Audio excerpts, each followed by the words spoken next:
is Chicago, queen of the Great Lakes and wonder city of the Middle West, where American enterprise and progressive people have combined to build in less than a century the second largest metropolis in North America. A panorama of its picturesque skyline fronting Michigan Avenue reveals that the city fathers built with an eye for practical stability as well as for beauty of design. We soon learned that Chicago is a city of superlatives, outstanding among which is the Stevens Hotel, the largest in the world, containing 3,000 rooms. Chicago's many fine hotels have been instrumental in making it one of America's foremost convention and tourist cities.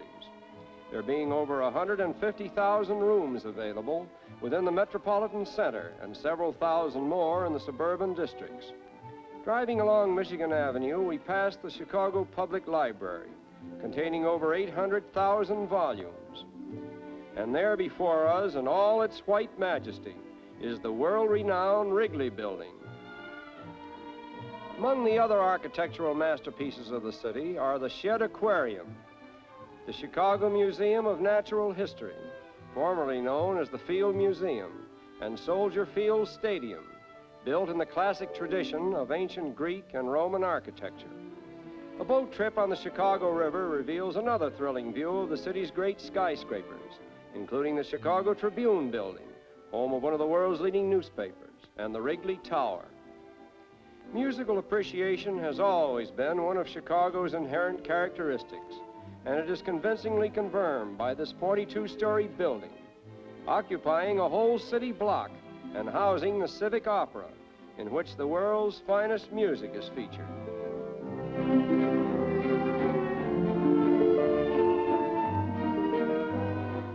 And now we come to another superlative, the Merchandise Mart, said to be the largest building of its kind on the face of this earth.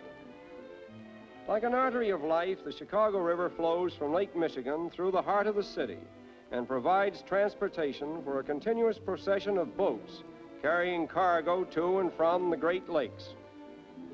It was along this unassuming waterway that native Indians once paddled their canoes, and early white traders first planted the seeds of commerce that started a growth so fast and stupendous that it has never been equaled in the building of a great metropolis. In addition to commercial shipping, the Chicago River is also a terminus for the palatial pleasure craft that ply the Great Lakes. And here is one just starting out on a summer excursion trip to Benton Harbor, Michigan.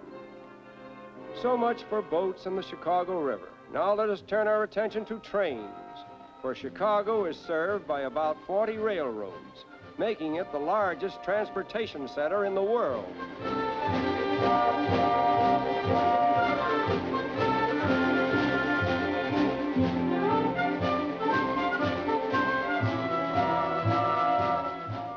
Over 1,500 passenger trains arrive at or depart from Chicago every 24 hours, transporting more than 270,000 passengers.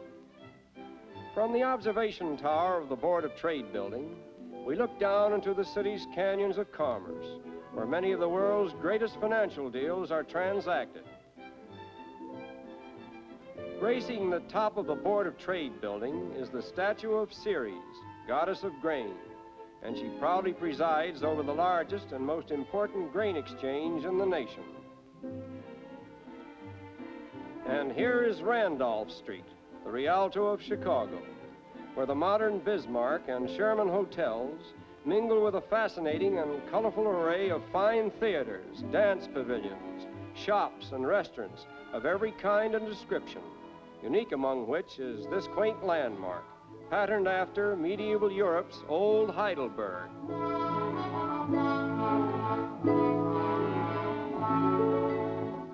And this is State Street, home of the famous Chicago Theater and the celebrated department store, which was founded about 80 years ago by Marshall Field, one of Chicago's pioneer leaders and champions of private enterprise. State Street is regarded as the world's most concentrated retail shopping center. Over $450 million worth of merchandise being sold here annually. We find the center of greatest activity where State crosses Madison Street.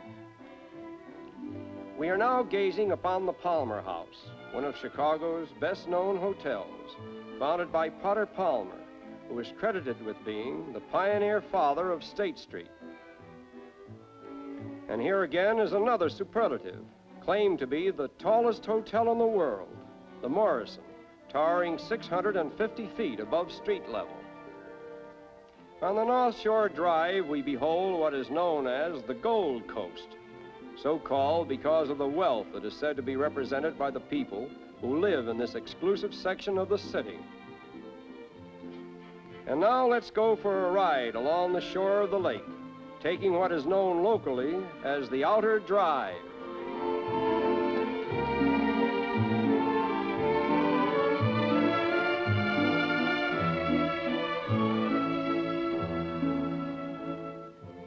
At the northern terminus of the Outer Drive stands the renowned Edgewater Beach Hotel, an institution that has long associated itself with the traditions of Chicago hospitality. On our return trip over the same drive, we passed through the Gold Coast section again, where the towering Palm Olive Building and the impressive Drake Hotel form a fitting background for an exclusive bathing beach. Vying with bathing as a popular diversion for the outdoor-loving people of Chicago is the sport of fishing, and this is a common sight all through the fishing season. The lake abounds with perch, herring, and lake trout, and the supply is replenished at yearly intervals.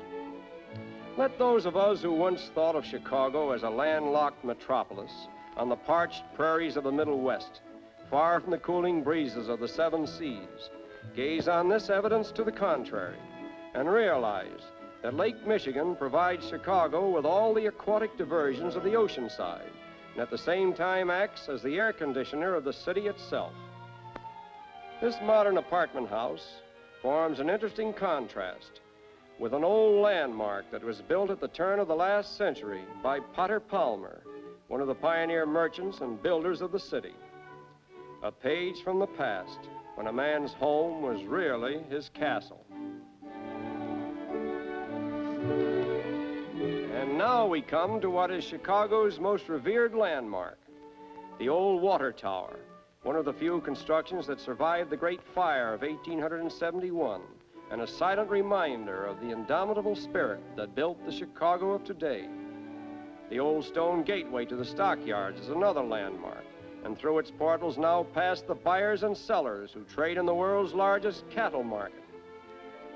In Jackson Park stands the Fine Arts Building, a survivor of the famous Columbian Exposition, which was held in Chicago in 1893. This beautiful institution is now known as the Museum of Science and Industry. Chicago's proximity to Lake Michigan has naturally made her citizens very boat conscious, and we find many harbors that provide haven for colorful pleasure craft.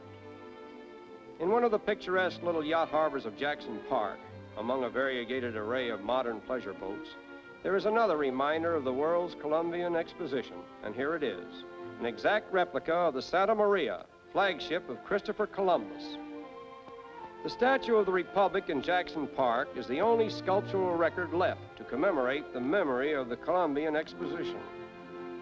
Not far from here stands the famous Fountain of Time, sculptured by Laredo Taft and dedicated in 1922, considered to be the most elaborate and imaginative work of purely ideal sculpture ever executed in this country. Time goes, you say. Ah, no. Alas, time stays. We go. That thought, so well expressed by Austin Dobson, was the inspiration for this masterpiece. And now, in the hour of twilight before the internationally famous Buckingham Fountain, we gaze upon our concluding scene of Chicago. This beautiful creation is the gift of the late Catherine Buckingham, patron of the arts, who also provided for its maintenance in perpetuity. A fitting symbol of the magnanimous spirit that guides the great heart of Chicago, the beautiful.